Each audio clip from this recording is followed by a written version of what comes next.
Zoomer Hits and Breakfast Radio. Neil, Sam, Jane, Linda Ronstadt covering Heat Wave at 11 minutes after 9 o'clock. And we have a very special guest in studio. And if I didn't know his name was Marco, I would absolutely think that his name was Nick. Right? Yes. Man, Marco, do you get that a lot? Do people walk up and look at you and go, aren't you... Well, sometimes. Okay.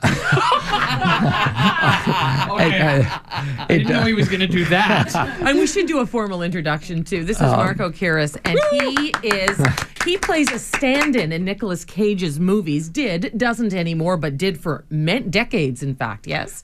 A decade. A decade. Okay, but 20 films in That's a decade. Correct. Yeah, very cool. Very cool. Now, okay, so for the uninitiated, what does being a stand-in mean exactly? You're basically setting up a shot for all the shots for the actor for a movie. So you're basically standing in for the lighting, and you do the movements, and you're in character, and you're usually in photo double outfits if you're needed to do any photo double shoots. Wigs, the whole deal. But you're usually just standing in, like I am right here, set this thing up for maybe 4 or 5 hours, and that would be me. The way he would sit, knowing his character if he's sitting over the microphone like I am right now versus sitting back. And so they focus with the cameras depending on if it's 1, 2, 3 photographs, cameras. Wow. So the movies that you were stand-in for Nicolas Cage, give us some of the movies so we can kind of think back and go, oh. Okay, Face Off, Con Air, National Treasure, Leaving Las Vegas, Adaptation, Lord of War. I could go on and on and on, but all of them. And it's all over the place, from different countries to different continents to different cities and states, and you just kind of like fly around, in this entourage, like an Elvis entourage for years.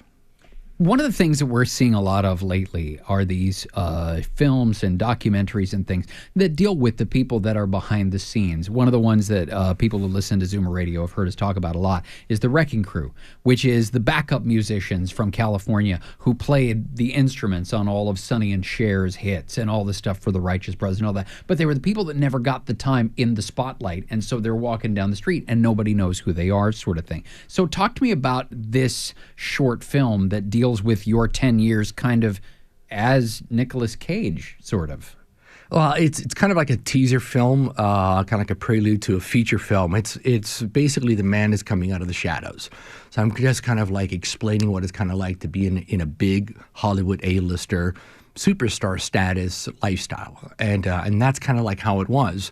So yes, we're like kind of like stagehands at the end of the day. We're kind of like crew. You have your hair and makeup, wardrobe, chefs, assistants, me, and we were all part of that entourage. And so we would just travel, but nobody knew who we were. So if you go to a bar or club and you can't say, hey, what do you do? Oh, I stand in for like a Nick Cage. They're like, who?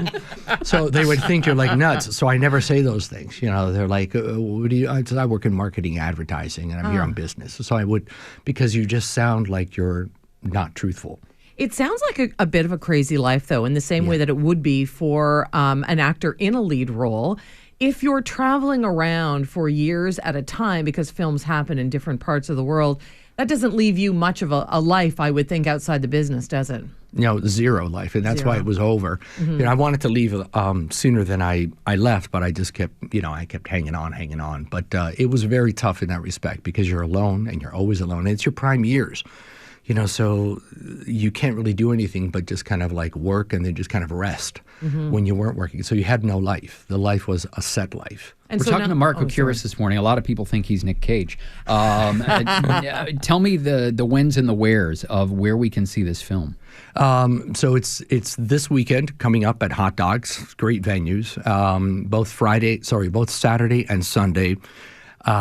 Saturday is at the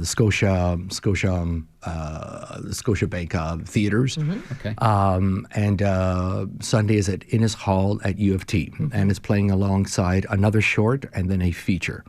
And it's cool because you, as Neil was saying, sort of in the shadows with this career, and now you are actually stepping into the limelight because you're the executive producer of this film. Yes, so I did fund the whole thing. I've wanted to do this story for a long time. There is a book in the works. There is a TV series in the works as well, and it's all relating to that. But it's in fun stuff. There's no, it's not a malice book, and it's not a malice TV series. It's about the craziness of being on set and what it's really like to be In the shadows, really. Is there a website where we can spot the details about it? There's a website that has a bunch of my films and so forth. It's www.mkyris.com.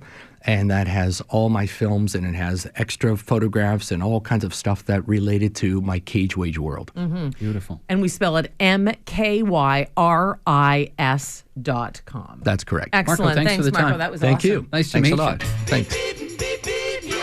It's Toronto traffic time, 16 after 9. Here's Rob Upward. Thank you very much. A couple of new problems to worry about if you're headed out on the highways. Northbound 4